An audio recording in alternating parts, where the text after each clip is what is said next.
All right, man. Cheers. Cheers. Once again, Hiromi. Beautiful choice.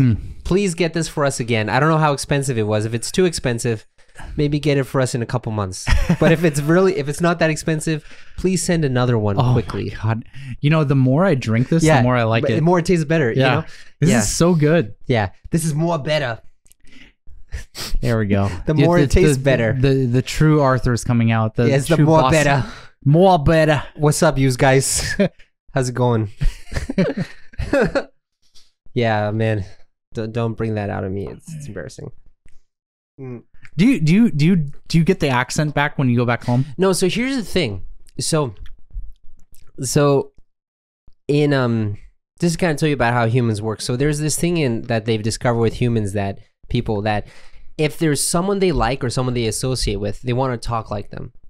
If they don't like them and they don't want to associate with them, they'll talk differently from them. Oh, interesting. Really? Yeah. So yeah. So like I've noticed this myself too. If there's a guy who talks to me in Japanese and I know they speak English, but I don't like them, I'll speak to them in English though they're speaking to me in Japanese. Yeah. And then when they start speaking to me in English, then I'll switch to Japanese. Like that just, I'm not doing it like actively. It's just subconsciously just happens. But so when I grew up in the Boston area, people made fun of me all the time, and I was like, I hate these people. Oh, so hello, fellow Boston people. Are you a leprechaun now? No, but I am the German kid, yeah. Yeah, I'm the German kid. We lost to you in the war. Yeah. So I come over and I got bullied a lot, and I hated it. But then when I left, I realized there's some good things about Boston. Yeah. And so now when I go back, I get this accent that I never had, but it was in me. I just never let it shine. It's funny. It's funny you feel that way because I feel like, I don't know, maybe I'm being too emotional here, but I actually hate Seattle. Really? Yeah. Do you hate it because of all the homeless people now, or is it just like because last time you went, you said it's really gone down. It really has, man. It really has. I don't know. It's just like when I think back of Seattle, like I think of 90s Seattle. I think of like grunge bands like Kurt Cobain, or Nirvana. I mean, I think of like this, like men in Seattle, plaid shirt. Everyone wears plaid shirts. Every guy in Seattle wears a plaid shirt and has a beard. Yeah, and that hasn't changed. But I don't know. It's like I feel like it's become Californianized. Well, yeah, I mean, it's become tech broized. I think. Yeah. So I hate it, man. Yeah, I really hate it. Like I hate going back now. Yeah, and I want to preface this because my family watching this. I don't hate seeing you guys. I hate being in Seattle. Yeah, no. Like, I get it though, because it sucks, man. Yeah, because like. So, you know, I was in school in Seattle from 2009 to 2014. Yeah. And what was it? And I remember I went back to Seattle in 2018 and I was showing my wife around, and there were so many places that have changed. And like, did you go to Capitol Hill? Yeah. At all? Yeah. That's like, it's gross. It's lost all of its character. Like, it's just disgusting. It's like a den of debauchery now. Really, it's gone because I guess what I was thinking more north up on the side, but like because before I felt it had more character, but now it's just these kind of like I don't know like cookie cutter apartment complexes. It's like for me, like Cap Hill, like growing up was always kind of like the party area. Yeah, it was like the area for like gay people, and there was kind of like there was a really positive vibe. Yeah. But I think that all changed in like 2010, man. Yeah. And like since 2010, it's just been like, it's like this place of turmoil, right? And I feel like, I don't know, man. It just feels like a really hostile place now. That was like, that was close to like the depolice zone, right? No. That was like because that was right after George Floyd. So that was like 2019. No, but that's the same area though, right? It was, it was at Cap Hill. Yeah, it's at Cap Hill. So that was leading up to that. Yeah, but anyways, we were talking about rapping culture. It has nothing to do with what we were talking about. No. Before that, we were talking. Why did we get into the topic? Why you hate? Oh yeah, because of accents and stuff. Yeah. So like, But moving on to that, like, one of the things is I've noticed my West Coast accent has significantly gone stronger since I've moved here. What is the West Coast accent? That's standard American English. Now it is, but that doesn't mean it's not a West Coast accent. It's just the standard is West Coast now. So can you say something in like a West Coast accent, then say something in like a standard American accent? I don't think it's the same. But it's the same because it was adopted. Previously, the standard was a New England accent. Yeah. You guys were the standard. JFK. And then silent movies stopped being a thing, and like, you guys sound like freaks. God damn. Is that what we all sound like? We need to change this. It was it was definitely the influence of Hollywood in the 50s that changed everything. Yeah. But yeah, so I don't know. Like I think a lot of wordage is used with like wordage? West Coast. Yeah. Just making up words now, wordage. But that's a West Coast thing, right? Wordage? It's like, yeah, bro, wordage, like bro, like those kind of words. Like I use like all the time. Yeah, Valley Girl. Right? It's not just Valley Girl. Originally was Valley Girl, and now it's bro culture also. Yeah, brosif, whatever. We gotta have both sides of it. Yeah. But yeah, let's stop here because we're gonna talk about this forever. So okay, rapping culture. So okay. Can we actually we've already talked like 10 minutes about this. Can we talk about rapping culture next time and just keep this going? Because we've already been talking about this for 10 minutes, man. It's like that's half the episode. Okay. That's half the episode. But I feel like I don't have anything else to say. Okay, then we're done with the episode. All right, cut it right here. No, but it's funny though, because back to like my experience, because I told you I never really had that accent because I tried to disassociate myself, and now I get it, and I don't even do it on purpose. But there were a couple times when I was hanging out with my friends, and I'd say, "All right, man, I'll get the car," and they're like, "Arthur, what the heck? What are you trying to pretend to be Boston now? Get the car, like, get the car, get the car, get the car." Yeah. But that's just, I don't know, man. So about like now that I've decided, I thought we should actually talk about this now. You killed it. I killed it. You killed it. I killed it. Yeah. Yeah. Austin, what do we do? I want to go back and talk about rapping because it fuels my anger. Yumi, how much time do we have left? Oh, you. Oh, okay, we haven't even gone for 10 minutes yet. You liar. Yeah. Let's talk about rapping culture. Okay. In Japan. And why you hate it. Okay. Yeah. First of all, the rapping culture in Japan is amazing and everyone loves it. My wife trained at her place of work to rap very nicely. And then at Christmas time, all my family was like, "Man, I wish I could rap as well as you, Natsumi."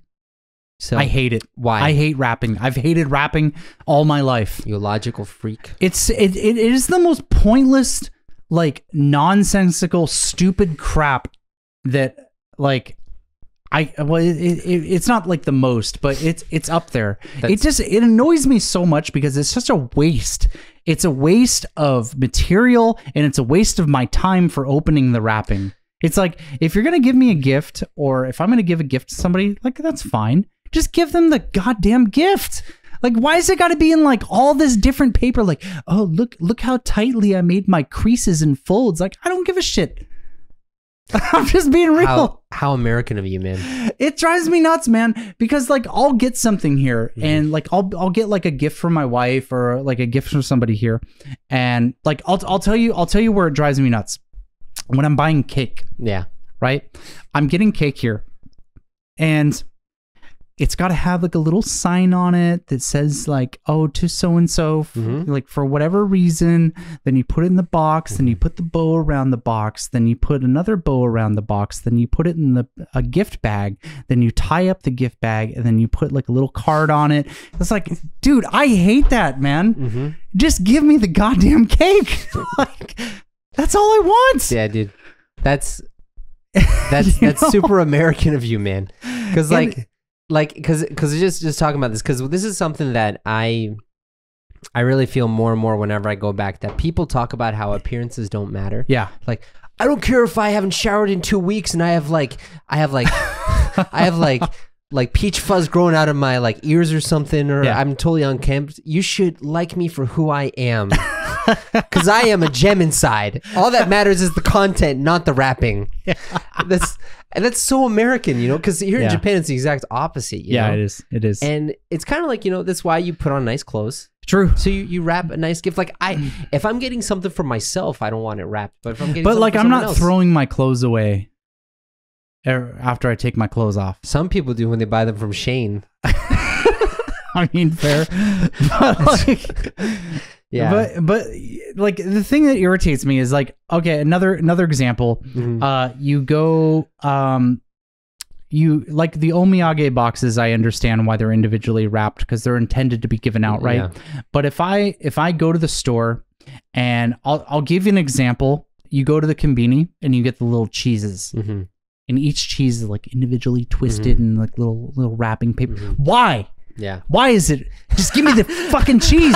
Like, why? Why is it when I buy a candy they got that little like I need a little take the little wrapping off it? Like, no, just give me the candy. Put the candy in a bag. Like, I don't care. Yeah. Yeah.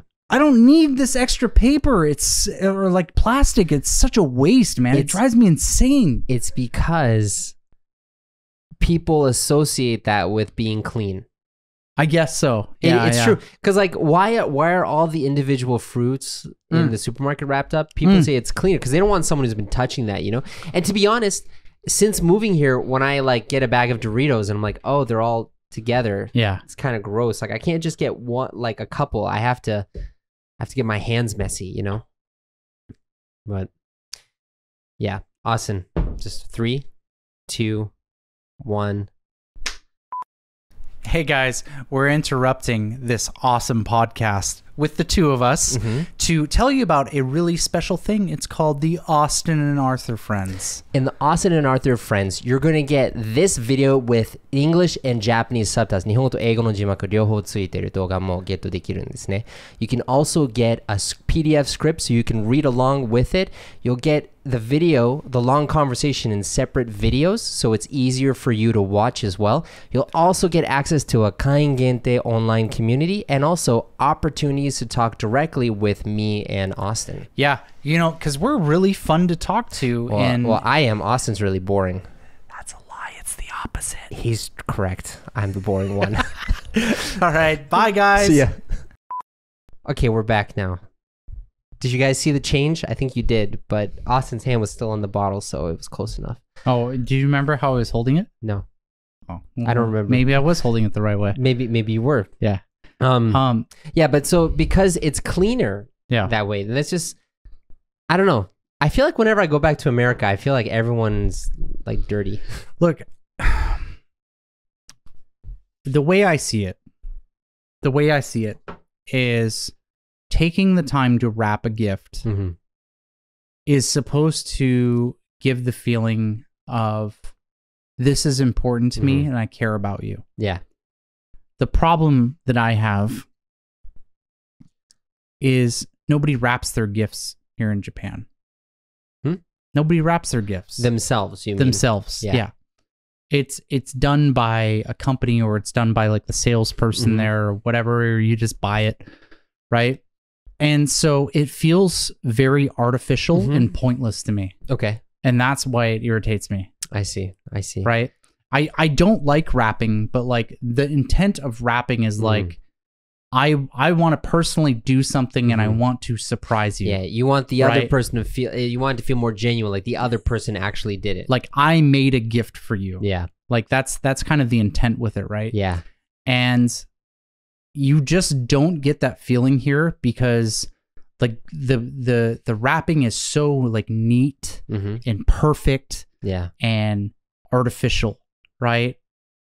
It's like you think back, like when I think back to like Christmas presents that I would get as a kid and they would be wrapped in wrapping paper. Yeah. Like my mom was pretty good at wrapping, but like she would make mistakes every now and then, right? And there would be like maybe tears in the wrapping, you know, from being put under the tree. So it's like the wrapping wasn't perfect. And it's like when I wrapped gifts, like my wrapping was terrible. My dad wasn't very good either. Like when he would wrap gifts, like it looked like ass. Okay, I'm just being, hey dad. I mean, mine looked terrible too. Like it's fine, but like that's my point though. It's like you can tell that they did it. Yeah. here, when you get your gift wrapped, first of all, you're not doing it, but like also, it's just it's too perfect. Yeah, you know what I mean? It's too perfect. You want to kind of have that roughness to it. There's no personality to it. You want the humanity in it. Yeah. You know, I don't know. I'm not really sure why this reminded me of this, but I remember when I went back to the States last Christmas, and with my family, we were watching like a food show of like this famous actor, right? She's like a B-list actor, going to Italy and eating all the great food there. Yeah. And it was funny because most of the video itself was talking about the backstory of the history of that restaurant and its cultural significance and like personal stories. It was building up this story, this human aspect to it. Whereas in Japan, when I see like a lot of foods, it's all about the food itself, you know? It's like that is it. Dude, every time you watch a food show, I'll tell you, it's like you have like the guy in Japan like, or the States. No, in Japan. Yeah, it's always like the guy who's like, and then the shaky chopsticks.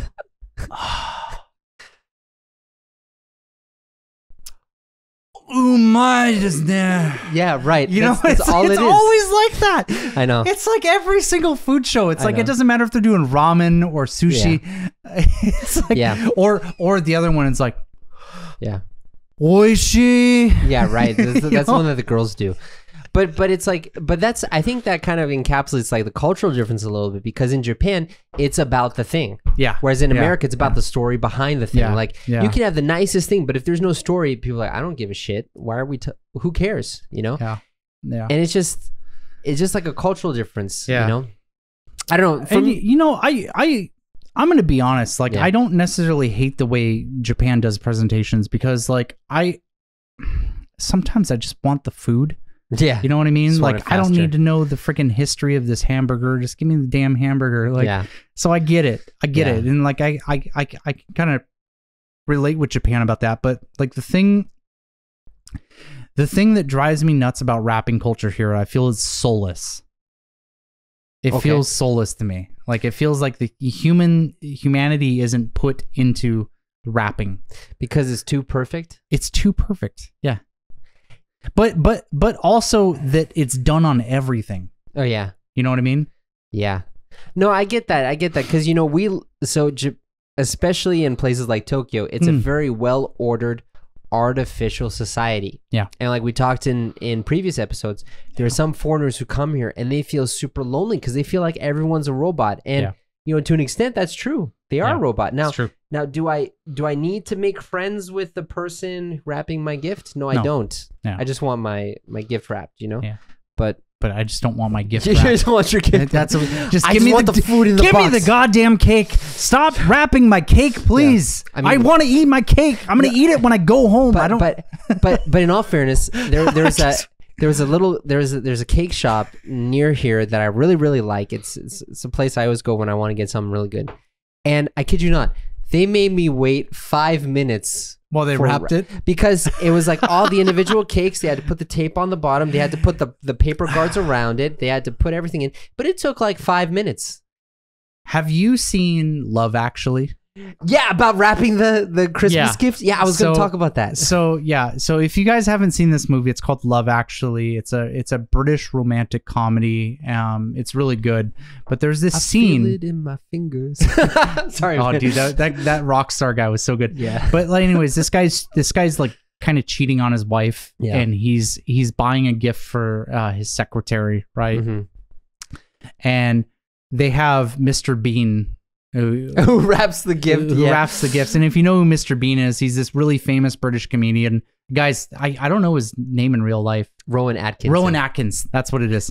Guy is absolutely hilarious, both on screen and off screen. If you hear him talk, he's really funny. Yeah. But anyways, so he's playing the part of the clerk. Gift wrapper, yeah. It's like rapping, and like, you know, this guy's trying to like him and his wife are out buying Christmas presents, and he's trying to secretly buy for this girl. So he's like trying to do it in a hurry. Yeah, before his wife comes back. And this guy just keeps doing is like, okay, wait, we need the mistletoe. We need to add in here. And wait, let me just do a sprinkling of cinnamon on the bag. And then we will put it in a separate bag, and we got to put a ribbon on that bag. Then we have to put a twisty tie on the ribbon of that bag. But like, I remember watching that movie and thinking like, dude, that's exactly how they wrap gifts here in Japan. It is. Like, it is. You even like, if you're buying Christmas stuff, you get the cinnamon stick here. Yeah. Yeah. Right. Yeah, I know. It's kind of funny, you know. But dude, we need to talk about Christmas here. Because like, I feel like we have already. Have we talked about it? How commercialized it is? Yeah. Have you celebrated Christmas with like Yui's family? Yeah. No. Okay. So we've been married. This is going on our second year now, and last year we went after Christmas to stay with her family. And we did New Year's together, and that was fun. What'd you do for Christmas? Nothing. Nothing. I don't think. Okay. Maybe I can't remember if we did something. All right. Yeah. Very we sad. Probably did. I'm forgetting it. I'm gonna get in trouble when I go home, but. But yeah, so like this year we're going back to Seattle for Christmas and New Year's. Nice. So we're gonna do that. Yeah. So she can experience the American Christmas with the bad wrapping. We're gonna go shoot shotguns on a snowy hill. It's gonna be great. Yeah, that's Country Bumpkin America Christmas. No guns in Massachusetts. Yep. So, but yeah, man, I feel like this is a good place to end. Yeah. About rapping culture. I like it. You don't. You're wrong. I'm right. That's just how it always is. So what are we going to talk about next time? We haven't decided. We have like actually, we should do what you thought of when we were coming up with ideas. So our lovely manager who's been helping us with everything has wrote a bunch of like topics onto papers. Yeah. And you came up with the idea of like, maybe we just draw a topic. Yeah. What I'm going to do is I'm going to ask our Austin&Arthur Friends members to give us new topics, and we'll probably create like a little like koozie or something from that. We'll make a little bag and we'll just say, what are we talking about today? Or this, I don't want to talk about this one. Let's talk about this one. Realistically, we're going to do that. Anyways, so if you're in our Austin&Arthur Friends, please in our community group, please share the topics you want us to talk about, and we'll put them in a little pot of ideas. Or just pop them in the comments here. We might take a look at those too. Yeah, like we really want to communicate with you guys and know what you want to know about us and things. That really came out. That was forced. Austin, I am a little drunk right now. Yeah, I can tell by the amount of expletives you've been using, but it's all right, man. I'll see you next time. Just stop wrapping my cake.